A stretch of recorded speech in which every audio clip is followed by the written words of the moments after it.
In the previous sections, you have learned pretty much everything you need to know to design a level. Now it is time to make it actually work. As I mentioned at the beginning, it is not a C# course, and I won't teach it to you from the ground.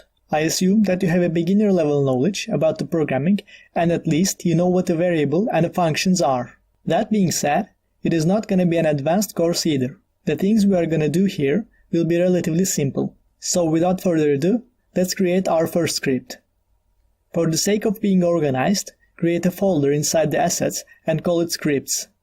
Open it up and create a new C# script and call it test. If you select the script, you will see what's in it in the inspector window. However, you cannot edit it from here. So double click on it, and if you installed the Visual Studio before, it will open up. If not, Unity will open up the MongoDevelop instead. Don't worry though, for our purposes, they both function in the same way. But I will assume that you have installed the Visual Studio. After the Visual Studio opens up, you will see this script. In the first few lines, there are a few using statements. These are the declarations of libraries we are going to use in the script. If it is grayed out, it means that we are not using the specific library in this script, and you can remove it. But let's leave them as they are. Next, there is the definition of the class. You can tell by the colon sign that it is inheriting from the MonoBehavior class. Inheritance enables you to create new classes that reuse, extend, and modify the behavior that is defined in other class, meaning that it will behave like a MonoBehavior class, which contains most of the Unity-specific functions. Speaking of which, start and update are two of those specific functions, and probably the most used ones. Let's take a look at the update first. This function is called each frame.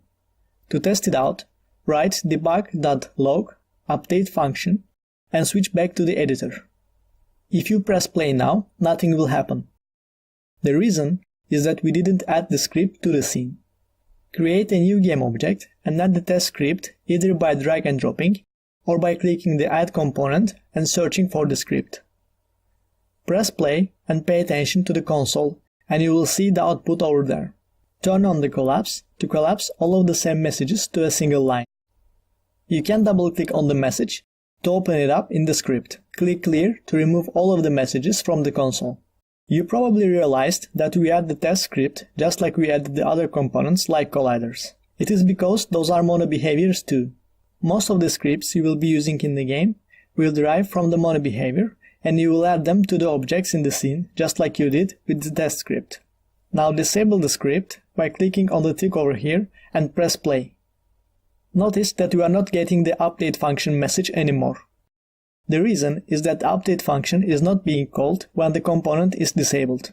Enable it, and you will see that the message is being printed again. Let's take a look at the start function.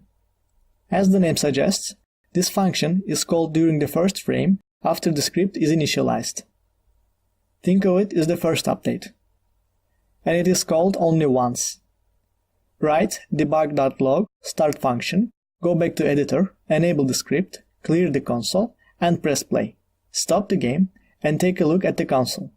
As you can see, the start function was called only once and it was called in the first frame. Stop the game, disable the script, and you will see that the start function is not being called. Just like the update, it is not called if the script is not active. Now let's take a look at the awake function. Write void awake somewhere in the script and add another debug.log function inside it. This function will be called even if the script is disabled. Go back to the editor, disable the script, press play, and see that the message is printed to the console.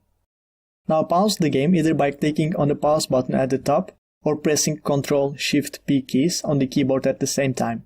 Enable the script and click on the step button to skip to the next frame. See that the start and update functions were called in this frame. Check out the execution order of all of the MonoBehavior specific functions in the documentation. Get used to this page, you will be using it a lot. Don't worry though, Unity's documentation is pretty good. As you can see, there are a lot of Unity specific functions. We will go only through the most relevant ones. And that will be it for this video.